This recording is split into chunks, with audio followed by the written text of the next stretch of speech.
அனைவருக்கும் வணக்கம். எனது பெயர் செந்தில்குமார், கூடலூரிலிருந்து வருகிறேன். பாபர் மசூதியும் சோமநாத ஆலயம் கஜினி முகமதால் இடிக்கப்பட்டது. பாபர் மசூதி பாபரோட தளபதி கான்வா போர் பின்னாடி இழுக்கப்பட்டது. காசி மதுராவில் இருக்கும் கோயில் குத்புதீன் ஐபக்கால் இடிக்கப்பட்டது. தாஜ்மஹால் கிருஷ்ணர் கோயில் ஷாஜகானால் இடிக்கப்பட்டு தாஜ்மஹால் ஆக்கப்பட்டது. டில்லியில் இருக்கும் செங்கோட்டை, ஜிம்மா மசூதி மற்றும் முத்து மசூதி இது போன்ற மசூதிகள் அனைத்தும் இந்து கோயில்களே. இதுக்கு ஆதாரங்கள் நீங்கள் வேறு எங்கும் தேட தேவையில்லை. அந்த தற்போது பாபர் மசூதி இடிக்கப்பட்ட அந்த செங்கல் மற்றும் அந்த இடிபாடுகளிலே அந்த இந்துவுக்கான ஆதாரங்கள் இருக்கிறது. இது போன்ற மசூதிகள் வந்ததுக்கு நீங்கள் ஆதரிக்கிறீர்களா?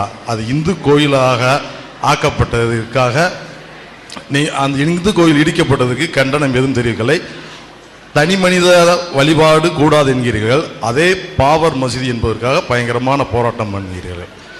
அதற்கடுத்து என்னவென்றால், உங்கள் முன்னோர்கள், அதாவது நமது முன்னோர்கள் அனைவரும் வாள்முனையில் முஸ்லீமாக மதமாற்றம் செய்யப்பட்டார்கள்.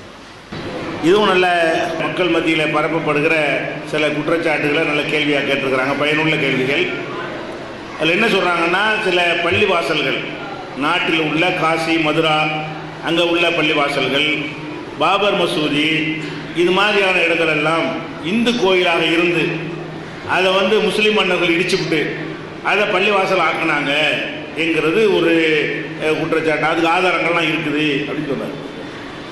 இதுக்கு எந்த ஒரு ஆதாரமும் இல்லை, முதல் விலகிக் கொள்ள வேண்டும். எங்கள் மார்க்க சட்டப்படி இன்னொருத்தருடைய வழிபாட்டு தலத்தை வழிபாட்டு தலம் வேணாம், இன்னொரு தனிநபருக்கு சொந்தமான இடத்தை இடிச்சுட்டு போய் பள்ளியாசல் கட்டினா கூட நாங்கள் தொழக்கூடாது. அதில் எங்களுக்கு உடமையாக காசு கொடுத்து வாங்கி எங்களுக்கு உரிமையான இடத்தில் தான் நாங்கள் தொழுகை நடத்தணுமே தவிர, ஒரு மனிதனுடைய இடத்தை ஆக்கிரமித்து விட்டு அந்த இடத்தில் நாங்கள் பள்ளிவாசல் கட்டினால் அந்த மனிதனுக்கு சொந்தமானதாக இருக்கிற வரைக்கும் நாங்கள் அதில் தொழுகை நடத்தவே கூடாது. எங்கள் மார்க்க சட்டம் இது. இப்போ என்ன பிரச்சனைன்னு கேட்டால், முஸ்லீம் மன்னர்கள் இந்த அவங்க ஆட்சி பண்ணது உண்மை. ஆட்சி பண்ணாங்கல்ல, 800 ஆண்டுகள் ஆட்சி பண்ணியிருக்காங்க பல வகைகளையும் சேர்ந்து. இப்போ 800 ஆண்டுகள் ஆட்சி பண்ணும் பொழுது இந்தியாவில் வெள்ளைக்காரங்க 200 ஆண்டு ஆட்சி பண்ணாங்க. முஸ்லீம் மன்னர்கள் 800 ஆண்டு பண்ணினாங்க. வெள்ளையர்கள் ஆங்கிலேயர்கள் 200 ஆண்டு ஆட்சி பண்ணாங்க. இந்த 200 வருஷ ஆட்சியிலையும் வெள்ளையர்களை வெளியேற்றுறதுக்காக பல கட்ட போராட்டங்களை நாட்டு மக்கள் செய்தோம். முஸ்லீம் செய்தோம், இந்துக்கள் செய்தார்கள். எல்லா சமுதாயத்து மக்களும் என்னஞ்சாங்க, வெள்ளையர்களை விரட்டணும் என்பதற்காக வேண்டி சாத்வீக முறையிலையும் ஆயுதம் தாங்கியும் போராட்டங்கள் நடத்தி விரட்டணும். 200 வருஷமும் அவனை நிம்மதியாக வாழ விடலை. 800 வருஷம் முஸ்லீம்கள் ஆட்சி பண்ணாங்களே, அவங்கள விரட்டுவதற்காக எந்த ஒரு போராட்டமாக நாட்டில் நடந்துச்சா? கோயிலை ஒருத்தன் இடித்து இருந்தான்னு சொன்னால் என்ன நடந்து இருக்கும்? அவன் சிறுபான்மை. முஸ்லீம் ஆட்சியாளர்களாக இருந்தவர்கள் சிறுபான்மையர்கள். சிறுபான்மையிலையும் இந்த காலத்தில் நவீன ஆயுதங்கள் புழங்குற காலத்தில் இப்போ வாழ்ந்துக்கிட்டு இருக்கிறோம். இப்போ என்கிட்ட ஒரு துப்பாக்கி இருந்தால் அவ்வளோ கொடுத்து நாங்கள் பயப்படுத்தி கட்டுப்படுத்திட முடியும். எந்திரிச்சா சுட்டுப்படுவேன்னு சொல்லிட்டு அருவாளை வச்சுட்டு இப்படி செய்ய முடியாது. அப்போ ஆயுதங்களை வைத்து, அந்த காலத்து ஆயுதங்களை வைத்து அடக்குமுறை செய்வதாக இருந்தால் பெரும் மக்கள் திரளை குறைந்த மக்கள் கட்டுப்படுத்த இயலாது. அப்போ முஸ்லீம்கள் இன்றைக்கே நாங்கள் 20% இருப்பதாக நாங்கள் நினைக்கிறோம். அரசாங்கத்தினுடைய கணக்கு பிரகாரம் 13% இருப்பதாக இன்றைக்கி சொல்கிறார்கள். அப்போ இன்றைக்கி 13 இன்னும் கம்மியாக தான் நாங்கள் இருந்திருப்போம், வளர்ச்சி அடைஞ்சிட்டோன்னு சொல்கிறாங்க. அப்போ நாங்கள் 100க்கு 5, 100க்கு 8ங்கிற கணக்கில் இருக்கிற ஒரு சமுதாயம் 95 இருக்கிற மக்களுடைய கோயிலை போய் இடித்தா ஒரு நாளைக்கு நான் நாட்டில் இருந்திருப்பானா? அவ்வளோ இப்போவாது பக்திகள் குறைஞ்சி பகுத்தறிவாதங்கள் பேசப்படுற ஒரு காலம். அந்த காலத்தில் இந்த மேட்டரை ரொம்ப சீரியஸாக எடுத்திருப்பாங்க. கோயிலில் கையை வச்சான்னு சொன்னால் கொந்தளிச்சா ஓடியே போயிடுவான். அந்த அளவுக்கு மக்கள் தொகை ரொம்ப மைனாரிட்டி, பாபராக இருக்கட்டும் வேற யாராக இருக்கட்டும். அப்போ சிறுபான்மையாக இருக்கிற ஒருத்தன் ஆளும்போது பெரும்பான்மைக்கு ஆத்திரம் ஊட்டக்கூடிய, பெரும்பான்மைக்கு பயத்தை ஏற்படுத்தக்கூடிய ஒரு காரியத்தை அவன் செய்தால் அவன் ஆளை லாஜிக்கலே ஒதுக்குது. நான் கேட்குறேன், ஆட்சி அவன் கையில் இருக்கும்போது ஆட்சியை தக்க வச்சுக்கிறதுக்கு தான் எந்த ஒரு அரசியல்வாதியும் பார்ப்பான். ஜனநாயகமாக இருக்கட்டும், சர்வாதிகாரமாக இருக்கட்டும், ஆட்சி இழக்கிறதுக்குரிய எந்த ஒரு ரிஸ்கான வேலையும் எடுக்க மாட்டான்.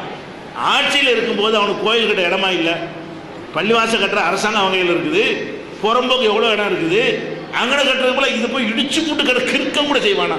ஒரு அதிகாரத்தை கையில் வைத்திருக்கிறான். மைனாரிட்டி மெஜாரிட்டி மக்களுடைய எதிர்ப்பு வந்தால் ஒரு நாளைக்கு கூட தாக்கு பிடிக்க முடியாது. அப்படியான ஒரு நிலையில் இருக்கிற ஒரு சின்ன சமுதாயம், பாபரா இருக்கட்டும், அக்பரா இருக்கட்டும், ஹுமாயூனா இருக்கட்டும், ஜஹாங்கீரா இருக்கட்டும், ஷாஜகானா இருக்கட்டும், யமனா இருக்கட்டும், இவன் வந்துக்கிட்டு அவ்வளோ ஃபைட் மோதி இந்துக்களோட மோதி அவ்வளோ பெரிய வேலையை செஞ்சு இருந்தான்னு சொன்னால், வெள்ளைக்காரனுக்கு எதிராக நடந்த போராட்டத்தில் 1000 மடங்கு நடந்திருக்கும். ஒரு போராட்டம் வரலாறு காட்டுங்க. முஸ்லிம் மன்னர்கள் நாட்டை விட்டு போங்க என்று சொல்லி இந்த ஆண்டில் இப்படி போராட்டம் நடந்ததுன்னு ஒரு போராட்டம் கூட, குரல் கூட இருப்பலையா? பொதுவாக ஜென்ரலாக கேட்குறேன், சாத்தியமே கிடையாது. இன்னும் சொல்ல போனால் பாபர் இருக்கார் இல்லையா, பாபர் தான் இந்த பள்ளிவாசலை கட்டினார். பாபருடைய காலத்தில் கட்டப்பட்டது, அவ்வளோதான். அது பள்ளிவாசல் தான். ஒரு கட்டினால பேரை சொல்கிறோமே தவிர பாபருக்கு அங்கே எதுவும் கிடையாது. பாபரை வழிபடுறதில்ல. ஒரு அப்துல் காதர் பள்ளிவாசல் கட்டான்னு வைங்களேன், அப்துல் காதர் பள்ளிவாசல்னு சொல்லுவோம். அப்துல் காதர் தனி மனித வழிபாடுன்னு ஒரு சொன்னார். தனி மனித வழிபாடுலாம் கிடையாது. ஒருத்தர் கட்டினார்னு சொன்னால் அவர் பேரை வைக்கிறதுங்கிறது சில ஊர்களில் வழக்கமாக இருக்குது. இப்ராஹிம் கட்டினா இப்ராஹிம் பள்ளிவாசல்வாங்க, இஸ்மாயில் கட்டி கொடுத்தா இஸ்மாயில் பள்ளிவாசல் வைப்பாங்க, தெரு பேரை சொல்லி வடக்கு தெரு பள்ளிவாசல் வைப்பாங்க. இப்படி பள்ளிவாசல் பேர் வைக்கிறது. பாபர் காலத்தில் அவருடைய தளபதி கட்டின காரணத்தினால அது பாபர் மஸ்ஜித்னு பேர்.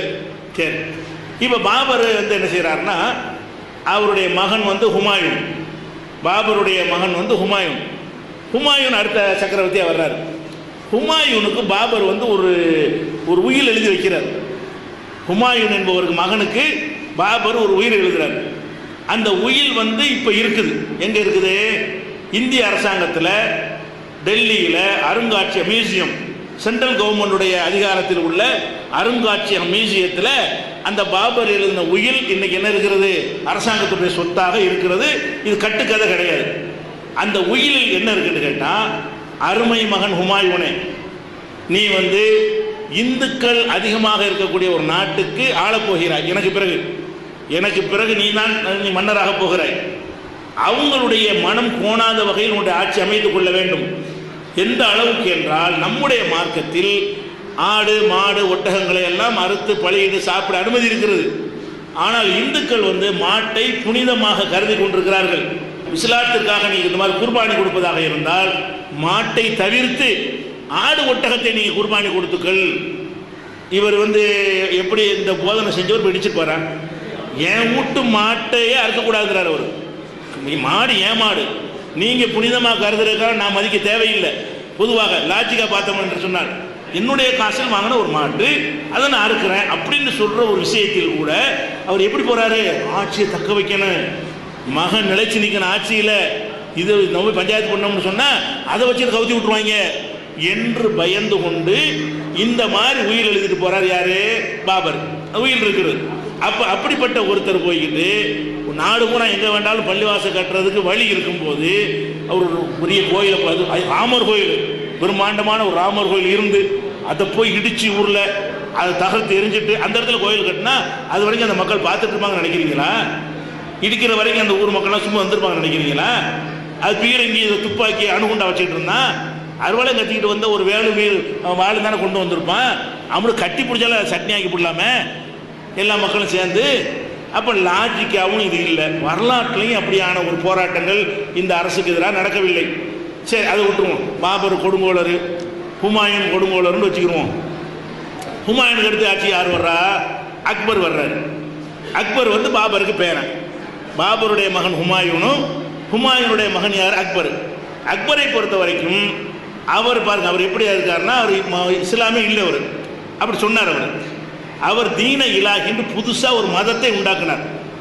அக்பர் என்ன வரலாற்று புத்தகம் நீ 1ஆம் கிளாஸ் 2ஆம் கிளாஸ் படிக்கும்போது நம்மளாம் படிச்சிருப்போம். அக்பர் என்ன செஞ்சார்? தீன இலாஹி என்று புது மதத்தை உண்டாக்கி, இஸ்லாத்திலேருந்து கொஞ்சம், இந்து மதத்திலேருந்து கொஞ்சம், ஒவ்வொரு மதத்தை கொஞ்சம் ஒரு மிக்ஸ் பண்ணி அவர் ஒரு புது மதத்தை உண்டாக்கி இதுதான் என்னுடைய அரச மதம் என்று சொன்னார். சொன்னது மட்டும் இல்லாமல் அவருடைய அரசவைகளை எல்லாம் ரஜபுத்திரர்கள் என்று சொல்லக்கூடிய இந்து மதத்தை சேர்ந்தவர்களை தான் அமைச்சர்களாக, ஆலோசகர்களாக, மந்திரிகளாக, இராணுவத்தில் உள்ள பணியாளர்களாக எல்லாம் சேர்த்து கொண்டார். யார? இந்து மதத்தில் உள்ள ரஜபுத்திர சமுதாயம் தான் அவருடைய ஆட்சியில் பீர்பால் உள்பட எல்லாம் முஸ்லிம்களை அரவணைக்கிற மாதிரி அவர் நடக்கவே இல்லை. நான் ஒரு புது மதம் அப்படின்னு சொன்னார். இதில் 2 விஷயம் இருக்கிறது. இந்த ஹுமாயூனால் அக்பர் எப்படி வளர்க்கப்பட்டிருக்கிறார். அதாவது இந்த மதவெறி அந்த மாதிரி வளர்க்கப்பட்ட ஒருத்தன் புள்ள இஸ்லாமே வேணாண்டா போகும், பாபரும் வளைஞ்சு கொடுத்து போன்னு சொன்னார். ஹுமாயூன் இன்னும் கொஞ்சம் வளைஞ்சு கொடுத்து போகிற அளவுக்கு கிளாஸ் நடத்த போய் தான் அவர் மகன் நான் இஸ்லாமே இல்லைன்னு சொன்னார். அக்பருடையது இந்தியாவின் பொற்காலம் என்று நம்ம இந்துத்துவ சக்தி எல்லாம் சொல்லுவாங்க. அக்பருடைய சாம்ராஜ்யம் அவ்வளோ நல்ல சாம்ராஜ்யம் சொல்லுவாங்க. இப்போ பாபருக்கு அக்பருக்கு இடைவெளி 25 வருஷம். பாபருடைய காலத்துக்கு 25 வருஷத்துக்கு பிறகு அக்பர் மன்னராக இருக்கிறார். இப்போ நான் கேட்குறேன், பாபர் இடிச்சார்ல, சரி இடிச்சார், அந்த காலத்தில் பயந்துக்கிட்டு யாரும் பேசலை வச்சுக்கிடுவோம். ஹுமாயூனும் பயந்துக்கிட்டு பேசலை. இப்போ அக்பர் வந்துட்டார்ல, அக்பர் காலத்தில் அந்த இடிக்கும் போது பார்த்தவன் இருப்பான்ல, 25 வருஷம் தான் ஆயிருக்கு. பாபர் பள்ளிவாசத்து கோயிலை இடிக்கும் போது 25 வயசு உள்ள ஒருத்தனாக இருந்தால் அவன் அக்பர் காலத்தில் 50 வயசு உள்ளவனாக இருப்பான். பாபர் இடிக்கும் போது 25 வயசுன்னு வச்சுக்கிறங்க, அவன் 50 வயசு உள்ளவனாக அக்பர் காலத்தில் இருப்பான். அப்போ அந்த மாதிரி மக்கள்லாம் திரண்டு போய் உங்கள் தாத்தா அந்த மாதிரி இடிச்சு விட்டாரு, நீங்கள் அந்த மதமே வேணான்ட்டு போயிட்டீங்க, எங்களுக்கு நல்லாட்சி பண்ணக்கூடிய ஆளாக இருக்கிறீங்க, திருப்பி தாங்கன்னு கேட்டிருக்கணும்ல. கேட்டால் அவர் கொடுத்துருப்பாரு. அவர் அப்படி நடந்து இருந்தால் தானே கேட்குறதுக்கு, நடக்கலை, நடக்காதனால கேட்கல, நடந்திருந்தால் தான் கேட்க முடியும். அது மாதிரியான ஒரு விஷயம் இருக்குது. இதை நீங்கள் விளங்கிடணும். அடுத்தது இதெல்லாம் வரலாற்றில் உள்ள விஷயம். நான் சொல்ல எல்லாமே 25 வயசில் ஆட்சிக்கு வந்தது, அக்பர் காலத்தில் நடந்துச்ச பிரச்சனைன்னு பாருங்கள், ஒன்றும் நடக்கலை. அடுத்து என்னென்னு கேட்டால், இந்த பாபர் காலத்தில் தான் குருநானக் என்பவர் சீக்கிய மதத்தை உருவாக்குறார். சீக்கிய மதம் இருக்குல்ல, அதனுடைய குருநானக் என்பவர் தான் முக்கியமான ஒரு ஆள். கிரந்த சாஹிப்னு ஒரு கிரந்தத்தை என்ன செய்வாங்க, அவங்க வழிபடுவாங்க. அதனுடைய ஆள் அவர் தான், அது குருநானக் என்பவர். அந்த சீக்கிய மதத்தினுடைய பெரிய நிறுவனராக இருக்கிறவர் யார்? குருநானக். குருநானக்கு சீக்கிய மதத்தை உண்டாக்குறதுக்கு என்ன காரணம்னு கேட்டால், பாபர் மேலே உள்ள வெறுப்பு தான் காரணம். பாபருக்கு முதல் எதிரியாக இருந்தவர் யார்? குருநானக். அவர் என்ன செய்கிறாருன்னா, பல பகுதிகளுக்கும் போகிற மாதிரி அயோத்திக்கு வர்றாரு. அயோத்திக்கு அந்த பாபர் காலத்திலே இந்த பள்ளிவாசல்கள்லாம் பார்வையிடுறாரு. பாபர் மனுஷாக பார்வையிடுறார். அவர் அவருடைய பாபரை திட்டி ஒரு நூல் எழுதியிருக்கிறார். அவர் சொன்னதை தொகுத்து நூல் ஆக்கியிருக்கிறாங்க. திட்டும் போது பாபர் இந்த பெண்கள் விஷயம் மற்ற விஷயங்களை எல்லாம் செஞ்சாருங்கிற மாதிரி நிறைய அவர் விமர்சனம் பண்ணுறாரு. இதை பற்றி சொல்லவே இல்லை. பாபருடைய தப்பை சொல்கிறதா திட்டுறதா இருந்தால் பெரிய திட்டம் இதுக்கு தான் திட்டணும். இவன் எப்படிப்பட்ட ஆள் என்றால், நம்முடைய கோயிலை இடித்துவிட்டு அதை பள்ளிவாசலாக்கின மாபாவின்னு எழுதணுமா இல்லையா? பாபரை பற்றின எத்தனையோ விமர்சனங்கள் பண்ண அந்த விமர்சனத்தில் ஒரு இடத்தில் கூட என்ன இல்லை, இதை பற்றி சொல்லவே இல்லை. அப்போ இதுதான் நம்ம பார்க்க வேண்டிய விஷயம். அடிப்படையாக விஷயம் என்னன்னு கேட்டால், இது நடக்கலை அப்படி இருந்தால் அது எதிர்ப்பு வந்திருக்கும். இது அது அவரும் சொல்லிக் கொள்ளவில்லை. அதுக்கடுத்து என்னன்னு கேட்டால், வேறு விஷயங்கள் நான் உள்ளே போகலை. என்ன போகலைன்னு கேட்டால், இந்தியாவுடைய முதல் ஜனாதிபதி யார்? ராஜேந்திர பிரசாத். அடுத்தவர் ராதாகிருஷ்ணன். அந்த ராதாகிருஷ்ணனுடைய மகன் சர்வப்பள்ளி ராஜகோபால்னு ஒரு பெரிய வரலாற்று ஆய்வாளர். அவர் என்ன சொல்கிறாருன்னு கேட்டால், அயோத்தியில் ராமரை கடவுளாக வழிபடக்கூடியதை 200 ஆண்டுகளுக்கு முன்னாடி தான் ஏற்பட்டது. அதுக்கு முந்தைய ராமர் கடவுளாக வழிபடப்படவே இல்லை. அவர் கதாபாத்திரம் கதையாக ராமாயணத்தை படித்து கதையாகத்தான் மக்கள் எடுத்துக்கொண்டிருந்தார்களே தவிர கடவுள் ஆக்கலைங்கிறார். யார் சொல்கிறா? பெரிய முஸ்லீம் அல்லாத ஒரு ஆய்வாளர் தான் சொல்கிறாரு. அப்படின்னா 400 வருஷத்துக்கு முந்தைய கோயில் இருந்திருக்க முடியாது. அவர் கடவுள் ஆக்கப்பட்ட 200 வருஷம் தான் ஆகுதுங்கும் போது அதுக்கு முன்னாடி இப்படி கோயில் கட்டியிருப்பாங்க, பெரும்பாண்டமான கோயில் என்றெல்லாம் நிறைய விஷயங்கள் இருக்குது. அந்த மாதிரி ஆய்வாளர்கள் விஷயத்துலாம் போகலை. அந்த மாதிரி உள்ள விஷயங்களுக்கு நான் சொல்வது என்னன்னு கேட்டால், இஸ்லாமியர்கள் சார்பாக சொல்லப்படுற அந்த குற்றச்சாட்டு சரியாங்கிறதுக்கு தான் சொல்ல வர்றேன். இது ஒரு விஷயம். அப்போ நடக்கலான்னு ஆகிடுச்சா, சரி அது விட்டுருவோம். வெள்ளைக்காரன் ஆட்சிக்கு வர்றான். வெள்ளைக்காரன் முஸ்லீம்கள்லாம் போயிட்டாங்க, வெள்ளைக்காரன் வர்றான். வெள்ளைக்காரன் காலத்தில் இந்துக்கெல்லாம் திரண்டு போய் இந்து முஸ்லீம் பகமையை நல்லா ஊட்டி விட்டாங்க. வெள்ளைக்காரன் ஆட்சியை தக்க வைக்கிறதா இருந்தால் இவங்களை அடிச்சுக்கிற வைக்கணும். அந்த விதை தான் இன்றைக்கி வரைக்கும் ஓடிட்டு இருக்குது. இந்து முஸ்லீம் பகையாக இருந்தால் அவங்களுக்குள்ளே சண்டை போடுவாங்க, நம்ம ஆட்சியை ஓட்டலாம்னு சொல்லி 200 ஆண்டு ஓட்டுனதுக்கெல்லாம் காரணம். முஸ்லீமுக்கு எதிராக இந்துக்களுக்கு வெறி, இந்துக்களுக்கு எதிராக முஸ்லீம்களுக்கு வெறி, இந்த வேலைகளை கச்சிதமாக செஞ்சுக்கிட்டு இருந்தான். அப்போ என்ன செஞ்சாங்கன்னா, பல இந்துக்கள் தூண்டப்பட்டு முஸ்லீம்கள் தூண்டப்பட்டு பல புகார்களை கொடுப்பாங்க. கோயிலுக்கு எதிராக முஸ்லீம் கொண்டு கொடுப்பான், பள்ளிவாசலுக்கு எதிராக போய் இந்துக்கள் கொடுப்பான். இப்படியான வேலைகள்லாம் நிறைய நடந்துச்சு. அப்படி நடந்த கேஸுகளில் ஒரு புகாராவது வெள்ளைக்காரன்ட்ட, எங்களுடைய கோயிலை பாபர் இடிச்சிட்டாரு, அந்த பள்ளிவாசல் எங்களுக்கு சொந்தம், மீட்டு தாங்கன்னு கொடுத்தாங்களா? 200 வருஷ காலத்தில் நடத்தலை. ஒரே ஒரு கேஸு அது பாபர் மசூதி சம்பந்தமாக போட்டாங்க. என்ன போட்டாங்கன்னா, அது பெரிய பல ஏக்கர் இடமுள்ள ஒரு இடம், பள்ளிவாசல் எல்லாம் சேர்ந்து அதனுடைய ஒரு மூலையில் ஒரு சின்னதாக ஒரு 20க்கு 20 ஒரு டென்ட் போட்டு இந்த இடத்துல நாங்கள் எங்கள் வழிபாட்டு இந்த இடங்களுக்கு சொந்தமானது, இந்துக்களுக்கு சொந்தமான இடம் என்று அதை வக்ஃபில் வச்சுக்கிட்டாங்கன்னு சொல்லி ஒரு கேஸ் போடப்பட்டுச்சு. அந்த கேஸில் நினைச்சிட்டாங்கன்னா அது இந்துக்களுக்கு சொந்தம்னு அதை தீர்ப்பளித்தாங்க வெள்ளக்காரன் காலத்தில். அதுக்கப்புறம் மேல் முறையீடு செய்யும் பொழுது இல்லை அதுவும் முஸ்லீம்களுக்கு உள்ளது தான், இந்துக்களுக்கு உள்ளது இல்லைன்னு சொல்லி இதை அந்த சின்ன ஒரு இடத்துக்கு சொந்தம் கொண்டாடினாங்க. பள்ளிவாசலுக்கு இல்லை, பள்ளிவாசல் சுற்றி உள்ள ஏக்கருக்கெல்லாம் இல்லை, இதை தான் சொன்னாங்க. இந்த ஒரு அடிப்படையிலையும் பார்க்கும் பொழுது இந்த ஒரு கேஸ் தான் வெள்ளக்காரன் காலத்தில் இருந்தது. அதுலேயும் இந்த கேஸ் இந்த 400 சதுர அடிக்குத்தான் அந்த கேஸ் இருந்துச்சு. அந்த கேஸில் கீழ் கோர்ட்டில் அவங்களுக்கு சாதகமாக போய் மேல் கோர்ட்டில் இது பொய், முஸ்லீமுக்கு தான் உரியது என்று சொல்லி தீர்ப்பளிச்சுட்டாங்க. இது அந்த மாதிரி வரலாறு. சுதந்திர இந்தியாவில் என்ன செய்கிறாங்க, எப்படி பிரச்சனை ஆரம்பிக்குது, 1947 சுதந்திரம் அடையுதா, 1949 2 ஆண்டு கழித்து ஒரு 49 பள்ளிவாசலாக இருந்து மக்கள் தொழுகை வர போய்கிட்டு இருக்கிற இடத்துல நள்ளிரவு நேரத்தில் ராமர், சீதை, லட்சுமணன் என்ற 3 சிலைகளை கொண்டு போய் இரவோடு இரவாக பள்ளிவாசலுக்குள்ள ஒரு படின்னு வச்சிருப்பாங்க. ஏறி உரை நிகழ்த்துறதுக்கு பள்ளிவாசல் ஒரு படி பார்த்துருப்பீங்க, அதில் 2 தான் பிரச்சாரம் பண்ணுவார். அந்த மாதிரி ஒரு படியில் கொண்டு போய் 3 பேரை வைத்து விட்டு காலையில் முஸ்லீம்கள் காலை தொழுகைக்கு போகிறாங்க. இந்த பாங்கு சொல்கிறாங்கன்னு சொன்னீங்கல்ல, அந்த நேரத்தில் தொழுகைக்கு போகிறாங்க 5 மணி 4:30 மணி போல். போகும்போது சுற்றி நின்று கொண்டு இது ராமர் அவருடைய இடத்துல அவதரித்து விட்டார், ராமர் தன்னுடைய ஜென்ம இடத்தில் அவதரித்து விட்டார் என்று முஸ்லீம்களை உள்ள நுழைய விடாமல் தடுக்கிறாங்க. அன்னைக்கு 1949 தான் பிரச்சனை வருது. ஆனால் பள்ளிவாசல் கட்டப்பட்டு 450 வருஷம் ஆச்சு. 450 வருஷமாக அது பள்ளிவாசலாக எந்த பிரச்சனையும் இல்லாமல் இருக்கும் பொழுது முதல் பிரச்சனை எப்போ வருதுன்னா 1949 சுதந்திர இந்தியா வெள்ளக்காரன் காலத்தில எல்லாம் பாதுகாக்கப்பட்ட ஒரு பள்ளிவாசல் சுதந்திர இந்தியாவில் மதச்சார்பற்ற இந்தியாவில் தான் என்ன செய்கிறது வருகிறது. வந்து என்ன செஞ்சாங்க, அன்னைக்கு தூக்கி போட்டு கேஸ்லாம் எழுதி அதை எஃப்ஐஆர் காப்பி வேணா நான் உங்களுக்கு தர்றேன். அயோத்தி ஃபைசாபாத்தில் போடப்பட்ட போலீஸ் ஸ்டேஷன் உள்ள எஃப்ஐஆர் காப்பி எங்கள் ஆஃபீஸில் இருக்குது, நகல். அது புகார் எழுதுறாரு. இந்த மாதிரி இருக்கும்போது ஒரு 50 பேர் கொண்ட சமூக விரோத கும்பல் முஸ்லீம்களுக்கு சொந்தமான பள்ளிவாசல் நுழைந்து சிலைகளை வைத்து விட்டு பிரச்சனை செய்தார்கள் தான் எஃப்ஐஆர் போடப்பட்டிருக்கிறது. அப்படி தான் வழக்கு பதிவானது. அதுக்கு பிறகு என்ன செஞ்சுட்டாங்கன்னு கேட்டால் ஒன்றை தூக்கி அப்புறப்படுத்தி விட்டு அவனை கைது பண்ணியிருந்தால் பஞ்சாயத்து முடிஞ்சிருக்கும். அவங்க என்ன மாவட்ட காங்கிரஸ் நிர்வாகமும் கோவிந்த வல்லப பந்துங்கிறவர் இப்போ முதலமைச்சராக இருந்தார் ஊபியில், அவருடைய தூண்டுதலில் என்ன செஞ்சாங்க, காங்கிரஸ் முதலமைச்சர் தான் நேர் கூட எழுதினார், அப்புறப்படுத்தி விட்டு முஸ்லீம்களுக்கு திறந்து விட்டு எழுதினார். மாட்டேன்ட்டாங்க, அந்த ஊபி முதல்வர் மாட்டேன்ட்டார். அவருக்கு பக்கபலமாக வல்லபாய் பட்டேல் இருந்தார். அந்த உத்தரவை ஏற்றுக்கொண்டு ஒருத்தருக்கு இல்லைன்னு பூட்டி வச்சுட்டாங்க. 49 உள்ளே கொண்டா வச்சா தூக்கி போட்டு திறந்து உண்மை இல்லையா, அன்னைக்கு பூட்டி விட்டு நினைஞ்சாச்சு, முஸ்லீம்களை வெளியேற்றிட்டாங்க. அதுக்கப்புறம் பல கட்ட விசாரணை நடந்த பிறகு உள்ள கோயிலில் சாமி இருக்கும்போது நாங்கள் வழிபாடு செய்யாமல் இருக்க முடியாது, தூரத்தில் நின்று வழிபடுறதுக்கு அனுமதி வேணும்னு ஒரு மனு போடுறாங்க. அவர் முஸ்லீம்கள் எல்லா நாட்டையும் நல்லா இருக்காங்கன்னு சொல்கிறார்ல, அதுக்கு ஆதாரம் நல்லா இருக்கிறாங்க. எப்படி நல்லா இருக்கிறாங்க, முஸ்லீம்கள் சொந்தமான அப்புறப்படுத்தின உலகத்துக்கு தெரிஞ்ச விஷயம். வழிபாடு செய்ய அனுமதி கொடுக்குறது கோர்ட்டு. முஸ்லீம்களை நல்லபடியாக நடத்துறதுக்கு ஆதாரம் என்னன்னு கேட்டால் நீங்கள் வழிபாடு செஞ்சுக்கிறீங்க. அதாவது முஸ்லீம்களை வெளியேற்றி விட்டு உள்ள சிலை இருக்குது, கடவுளுக்கு சிலை பூஜை இல்லாமல் அவர்கள் வேதனைப்பட்டு கொண்டிருக்கிறார்கள், இப்படின்னு ஒரு மனு போட்டவுடனே சட்டப்படியில் தீர்ப்பளிக்கணும். நீதிபதி பாண்டேங்கிற ஆள் சட்டப்படி தீர்ப்பளிக்காம வழிபாடு செய்ய தொடர்ந்து விடுறாரு. அவர் தான் பிஜேபியில் பின்னாடி எம்பியாக போனார்.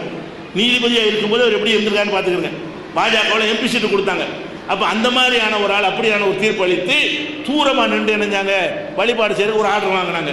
அதுக்கப்புறம் நாங்கள் கிட்டத்தில் இருந்து வழிபாடு செய்யணும்னு அடுத்த மனு, அதுவும் போங்க, அதுவும் செஞ்சாங்க. அப்புறம் சில பேர் உள்ளே போய் பூஜை செய்வதற்கு திறந்து விடணும், அதுக்கு ஆர்டர் கொடுத்தாங்க, கோர்ட்லாம் கொடுத்தாங்க. இது எதுவுமே சட்டப்படி நடக்கலை, எதுவுமே இந்தியாவின் அரசியல் சட்டப்படி நடக்கவே கிடையாது.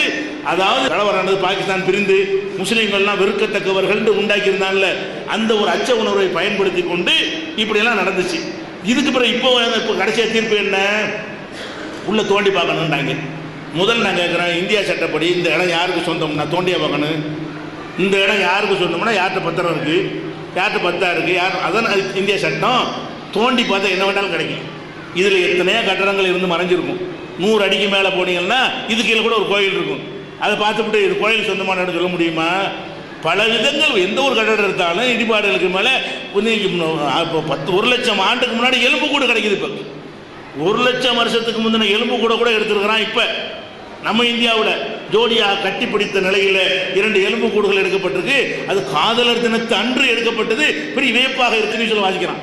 அப்போ அதில் எலும்பு கூட இருந்தாலும் சுடுகாடுன்னு சொல்ல முடியுமா? அதை அப்போ அது அப்படி அப்படி அர்த்தமா? பார்லிமெண்ட்டை தோண்டி பார்த்துக்கிட்டு யாருக்கு சொந்தம்னு என்ன மாதிரி இருந்தால் பார்லிமெண்ட்டை கழிச்சு விட்டுற முடியுமா? இப்படி தீர்ப்பு அளித்தது தப்பு, என்ன வேண்டாலும் கிடக்கும். அதுபோக அந்த தூண்கள்லாம் இருக்கு இல்லையா, கீழே எடுக்கிறாங்க. அந்த தூண்கள் தோண்ட சொல்லும்போது நிலத்தடியை தோன்றாங்க. கடைசியில் என்ன ஆச்சுன்னு சொன்னால், வெளியிலேருந்து ஒரு கோயிலேருந்து கொண்டு வந்து போடப்பட்டு அதுதான் எடுக்கப்பட்டு நிபுணர்கள்லாம் சொல்லியும் கூட இந்த வாதங்களை கோர்ட்டு ஏற்றுக்கொள்ளாமல் 3 பங்கு வச்சு 2 பங்குன்னு சொன்னாங்க. அது வந்து அங்கே எடுக்கப்பட்ட தூணே கிடையாது, வெளியிலேருந்து எடுக்கப்பட்ட அது போட்ட தூணு. இதுதான் ஆதாரம். இது கோர்ட்டு ஏற்றுக்கொள்ளவில்லை. சுப்ரீம் கோர்ட்டில் அப்பீல் போயிருக்கு. பாப்பா அது எப்படி வருது. இப்படியான ஒரு மேட்டர்கள்லாம் நடந்து சட்டத்தை வளைச்சி, இன்னும் சொல்ல போனால் எந்த ஒரு விஷயமா இருந்தாலும் 12 வருஷத்துக்குள்ளே சிவில் கேஸில் என் சொத்து இருக்குன்னு வைங்களேன், நீங்கள் அபகரிச்சுக்கிட்டீங்க, 1 வருஷத்துக்கு சும்மா இருக்கலாம், 2 வருஷம் சும்மா இருக்கலாம். 12 வருஷம் சும்மா இருந்துட்டா கோர்ட்டுக்கு போக இயலாது. 12 வருஷமா என்ன நடக்குதுன்னு கேட்பான். சொத்தை அபகரிச்சுட்டா எத்தனை நாளைக்குள்ளே போகணும்? 12 வருஷத்தில் போகணும். ஆனால் மைனராக இருந்தால் கொஞ்சம் கூட, மைனராக பருவமடையாத குழந்தையா இருக்குன்னு வைங்க, அந்த புள்ள 17 வயசு வரைக்கும் கோர்ட்டுக்கு போனாங்க, ஏன்னாட்டா மைனர். இப்படின்னு சட்டம் இருக்குது. எப்படி நம்ம நாட்டில் சட்டம் இருக்குன்னு பாருங்கள். கேஸு போடும்போது ராமர் வந்து ராமர்னு சொல்லிட்டு இருந்தாங்கல்ல, அது பிளேட்டை மாற்றினாங்க, குழந்தை ராமர் ஆக்கிட்டாங்க. ராமருங்கிறது பேர் எப்படி வச்சுட்டாங்க, ராம் லல்லான குழந்தை ராமருடைய கோயில்டாக்கி அவர் எப்பவும் மைனர், அவர் குழந்தை. அதனால 450 வருஷம் கழிச்சு நான் கேஸ் போடலாம். அது மைனர் கேஸுக்கு வந்து லிமிட் கிடையாதுன்னு ஆயிடுதுல. இது மைனரா, எது மைனரா? ஒரு அந்த ராமருக்கு வச்ச பேரை மாற்றி விட்டாங்க, ராம் லல்லான்ட்டாங்க. ராமர் வந்து குழந்தை ராமர், அவர் குழந்தை ராமராக இருக்கிறதுனால 450 வருஷமா ஏன் கேஸ் பண்ண கேட்க இயலாது. அவர் இப்பவும் மைனர் தான். 1 லட்சம் வருஷம் ஆனாலும் ஒரு மைனர் தான் இருப்பார். அவர் எப்பவும் மைனர் தான். மைனர்னா 12 வயசு கீழே கொண்டு வரும், அந்த மாதிரி இருப்பாருங்கிற காரணத்தினால அதை வந்து கேஸ் போடுறான். நீதிபதி ஏற்றுக்கிறான். நீதிபதி நம்ம குழந்தை ராமராக இருக்கிறதுனால அவங்க நம்பிக்கைப்படி குழந்தை ஆகிட்டதுனால மைனர் கேஸ்ன்னு ஒரு நீதிபதி ஏற்றுக்கிறாங்க. இதான் அவர் சொல்கிறார், சகோதரர் சொல்கிறாரு, இப்படி எவனா செய்யலாம், சட்டப்படி பேசுங்க. இப்படி இது மைனர்னு சொன்னால் ஒத்துக்கிற முடியுமா? மைனர் அவர் மைனருக்கு தான் இல்லை பிரார்த்தனைலாம் பண்ணிட்டு இருக்கிறோமா? மைனராக இருந்தார் ஒரு காலத்தில், அப்புறமேல கடவுளை அனுப்புகிற அப்படி மைனர்னே சொல்லிட்டு இருக்கிறீங்க. அப்போ இந்த அபகரிக்கிறதுக்காக வேண்டி இந்த மைனருங்கிற கிரவுண்டில் போனால் 3 நீதிபதி 2க்கு இருக்க வந்து சரிங்கிறான். இது கட்ட பஞ்சாயத்தை சட்ட பஞ்சாயத்தாண்டு கேட்குற அளவுக்கு உலகமே காரித்து போகிற அளவுக்கு தீர்ப்பு வழங்கினார். அதுக்குள்ளே நான் போக விரும்பலை. அதனால வந்து நான் முதல் விஷயம் என்னன்னு கேட்டால், இதெல்லாம் வந்து நமக்குள்ள பகைமை ஏற்படுத்துறதுக்கா கட்டுக்கதை. அப்படிலாம் யாருடைய இதெல்லாம் அபகரிக்க முடியாது. ஒரு ஊரில் அபகரிச்சா கூட உதவிப்படுவீங்க. இங்கே உள்ள பள்ளியாசல் நீங்கள் இந்துக்கள்லாம் மெஜாரிட்டியாக இருந்தால் கூட இங்கே எடுத்து எடுத்துட முடியுமா? அது முஸ்லீம்லாம் சேர்ந்து வந்து ஒரு கோயில் வந்து எடுக்க முடியுமா? அவர் விடமாட்டாங்க. செத்தால் ஜாவாங்கன்னு கொஞ்சம் அதை நடந்திருக்கும், ரசாபாசனம் நடந்திருக்கும். ஒன்றும் நடக்கவில்லை. இன்னும் சொல்ல போனால் அயோத்திக்கு போனீங்கன்னா ராம ஜென்மபூமி 50 இருக்குது. ராம் ஜென்மஸ்தான், அதுக்கு பேர் என்ன, ஜென்மஸ்தான் சொல்லி இங்கே தான் பிறந்தார், இங்கே தான் பிறந்தார்னு சொல்லி 50 இடத்துல அவர் பிறந்தாரு அப்படிங்கிறத பார்க்க வேண்டியிருக்கு. இன்னும் சொல்ல போனால் அந்த 50 ஜென்மஸ்தான்லேயே என்ன செய்கிறாங்கன்னா, முஸ்லீம் மன்னர்கள் அதுக்கு மானியம் கொடுத்த மாதிரிலாம் எழுதி வச்சுருக்கிறாங்க. இந்த மன்னருக்கு மானியம் கொடுத்தாரு. அப்போ முஸ்லீம் மன்னர்கள் வந்து நான் இன்னொன்று விளங்கிடுங்க, முஸ்லீம் மன்னர்கள் இருந்தாங்கல்ல, அவங்க முஸ்லீமாக வாழலைங்க. நீங்கள் நினச்சிக்கிறோம் நாங்கள்லாம் பெரிய எங்களுக்கு வழிகாட்டி அவங்க எடுத்துக்கிட்டு இருக்கிறோம்னு. முஸ்லீம் மன்னர்கள் வந்து நாடு பிடிக்க வந்தானே தவிர அவன் முஸ்லீமாக வாழ்ந்தான். அந்த புறத்தில் 1000 பொம்பளை வச்சு ஆட்டம் போட்டோம் முஸ்லீமா. இந்த முஸ்லீம் மன்னர் எவனாச்சும் ஹஜ்ஜிக்கு போயிருக்கிறானா? முஸ்லீமாக இருந்தால் ஹஜ்ஜி கடமைக்கு அவன் போகிறதுக்கு என்ன தடை? ஒரு முஸ்லீம் மன்னர் போகலை. நாங்கள் அவனை முட்டெல்லாம் கொடுக்கல. தாஜ்மஹால் கட்டினாங்களே, தாஜ்மஹாலை இஸ்லாமியர்கள் கட்டலாமா? ஒரு பணத்துக்காக வேண்டி இத்தனை கோடி ரூபாயில் செலவழிச்சு கட்டலாமா? தாஜ்மஹால் வரி பணத்தில் போய் பொண்டாட்டிக்காக வேண்டி காதலிக்காக வேண்டி கட்டினாலும் அப்போ உண்டு காசா? நம்ம மக்களுடைய வரி, அதனால் நாங்கள் கண்டிப்போம். அவனுடைய எந்த ஒரு செயலை நாங்கள் நியாயப்படுத்தவில்லை. அவன் இன்னும் இஸ்லாத்தை கட்டிக்காக வந்தவன் நீங்கள் நினைத்து கொண்டு கேட்குறீங்க. அவன் இஸ்லாமும் அவனே இருக்கவில்லை. முஸ்லீம் மன்னர்கள் இஸ்லாமாக நடந்திருந்தார்களே, ஆனால் இந்த வடிவமே வேறு மாதிரி இருக்கும். அவர்கள் முஸ்லீம்களை ஆட்சி பண்ண அவ்வளவுதான். அவன் செஞ்சதுக்கு நாங்கள் நிறைய தப்புகள்லாம் பண்ணான், அது நாங்கள் ஏற்றுக்கிற மாட்டோம். அவன் செஞ்சதுக்கு நாங்கள் பொறுப்பாளி கிடையாது. ஆனால் இந்த தப்பு அவன் செய்யலை, செஞ்ச ஆட்சி கிடைக்காது. அதுதான் சொல்றோம். நாங்கள் சொல்றோம், கோயிலை இடிச்சு கட்டுற கிறுக்கத்தனம் எவனும் செய்ய மாட்டான். இருக்கிற மக்களை அனுசரித்து செல்லக்கூடிய அளவுக்கு தான் போவானே தவிர, அதனால 800 வருஷம் இருக்க முடிஞ்சிச்சு. அதனால இந்த மாதிரியான ஒரு கசப்பான விஷயங்கள் வந்து பொய்யா சொல்லி அப்போ தான் நமக்குள்ள ஒரு பிளவு ஏற்படலாம். இது ஒரு ஓட்டுக்கு பயன்படுத்தலான்னு ஒரு சாரார் நம்ம நினைக்கிறாங்க. அப்படி நம்ம இருக்க தேவையில்லை. இன்னும் அதை விட விடுங்க, நம்ம சுதந்திரம் எவ்வளோ இருக்கிறோம். ஒரு சுதந்திரம் பெறும்போது என்ன ஒரு முடிவு எடுத்தாங்கன்னு கேட்டால், வழிபாட்டு தலங்களுக்கு ஒரு சட்டம் இருக்குது.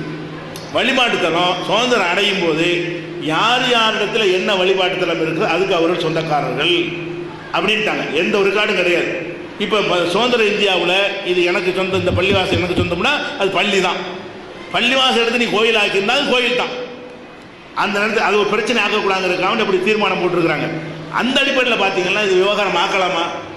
நம்ம நாட்டு சட்டம் தான் நாடு, மண்ணா நாடு இல்லை.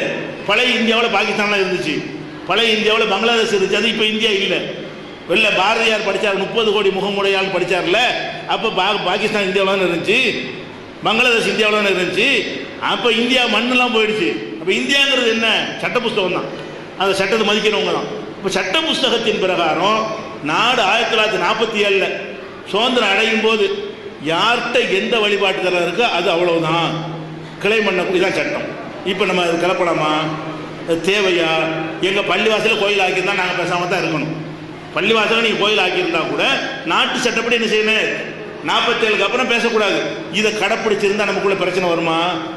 எத்தனை பள்ளி கோயில் ஆயிருக்கு அப்படி நடந்து இருந்தால் கூட நான் சொல்கிறேன், சர்ச்சா கூட ஆயிருக்கலாம். இது எதுக்கு? இதனால் என்ன நன்மை? இதனால் என்னது? இதுதான் மேட்ரு.